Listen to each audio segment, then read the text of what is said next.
Assalamualaikum warahmatullahi wabarakatuh. Perkenalkan, nama saya Kisti Zara Faragita. Di sini saya akan menjelaskan mengenai analisis penyakit diabetes menggunakan eksplorasi data analisis dan algoritma Navid-Bayes berbasis Python. Terdapat daftar isi. Pertama, latar belakang dan masalah, eksplorasi data analisis (EDA), lalu algoritma Navid-Bayes. Selanjutnya, hasil evaluasi dan performa modal, dan terakhir adalah kesimpulan dan saran. Latar belakang dan masalah urgensi medis. Diabetes adalah silent killer yang prevalensinya terus naik karena pola hidup modern. Masalah diagnosis laboratorium seringkali memakan waktu, biaya mahal, dan tidak tersedia di semua daerah. Solusi: membangun sistem otomatis yang mampu memprediksi resiko diabetes hanya berdasarkan parameter medis dasar seperti usia dan kadar glukosa. Masalah utama yang saya angkat adalah sulit akses deteksi dini yang murah dan cepat. Dengan ribuan data pasien yang ada, kita bisa melatih komputer untuk menganalisis ciri-ciri orang yang berisiko diabetes sebelum kondisi mereka memburuk. Ini adalah bentuk preferensi berbasis teknologi. Exploratory Data Analysis (EDA) memahami karakteristik data proses menggunakan fungsi devdescript dan devinfo untuk melihat kualitas data. Visualisasi menggunakan Chevron untuk melihat distribusi kelas diabetes versi normal. Temuannya, faktor glukosa, BMI, dan usia memiliki korelasi tertinggi terhadap status diabetes. Sebelum masuk ke inti algoritma, saya melakukan EDA. Tujuannya adalah memastikan data kita bersih. Di sini, saya menemukan bahwa kadar glukosa darah adalah faktor paling krusial.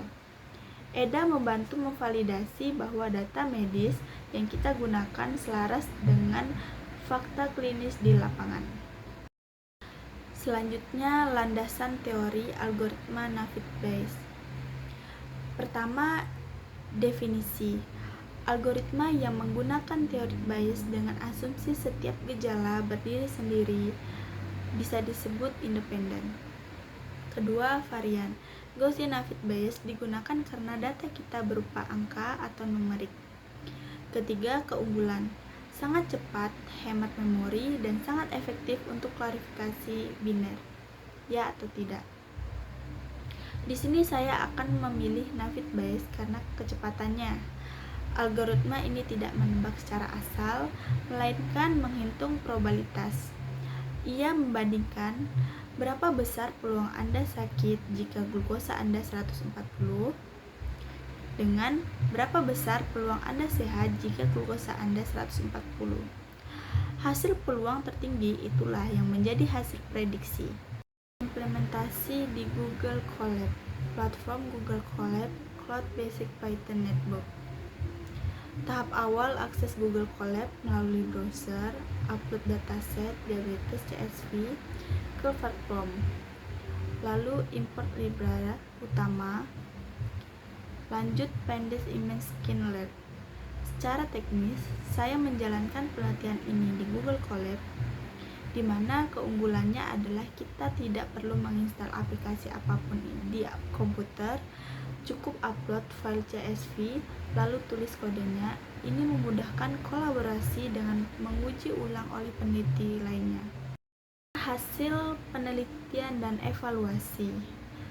Performa model yang dihasilkan akurasi model mencapai 76-62%. Konfisi metrik menunjukkan kemampuan model dalam menghindari kesalahan deteksi. Kesimpulan teknis, model bekerja sangat baik dalam mendeteksi pasien normal, namun masih memerlukan optimalisasi untuk pasien diabetes tertentu. Hasil akhir, model saya mendapatkan akurasi 76,62% dalam dunia data science. Ini adalah angka yang cukup kuat untuk deteksi awal. Melalui confusion metrik, kita bisa melihat secara detail mana pasien yang diprediksi benar dan mana yang meleset. Hal ini penting untuk evaluasi medis lebih lanjut. Kesimpulan pada NAFID BS adalah terbukti efektif dan ringan untuk klasifikasi diabetes berbasis data medis. Sarannya adalah penambahan variabel seperti riwayat pola makan, mencoba algoritma lain seperti random forest untuk perbandingan akurasi, integrasi ke aplikasi mobile agar bisa digunakan masyarakat luas. Sebagai penutup, penelitian ini membuktikan bahwa teknologi Python dapat mempermudah kerja tenaga medis, dan saran saya adalah untuk penelitian berikutnya adalah mengembangkan model ini menjadi aplikasi HP sehingga setiap orang bisa mengecek risiko diabetes mereka secara mandiri kapan saja. Baik, sekian dari presentasi saya. Jika ada salah kata mohon dimaafkan. Saya ucapkan terima kasih.